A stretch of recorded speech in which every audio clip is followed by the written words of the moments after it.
Hi అండి. మా ఊర్లో కోటమ్మ తిరునాళ్ళు జరుగుతుందండి. ఇక్కడ స్పెషల్ ఏంటంటే ఊరి పేరు కోట, గుడి పేరు కూడా కోటమ్మ తల్లి. అదే చాలా స్పెషల్. ఇక్కడ చూసారా అమ్మవారు ఎంత బాగుందో.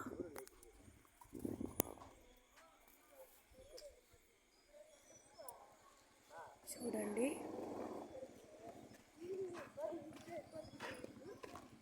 ఒకసారి గుడి మొత్తం మీకు చూపిస్తారండి. వీడియోలో చూడండి, లైట్స్ సెట్టింగ్ ఎంత అందంగా వేస్తున్నారు.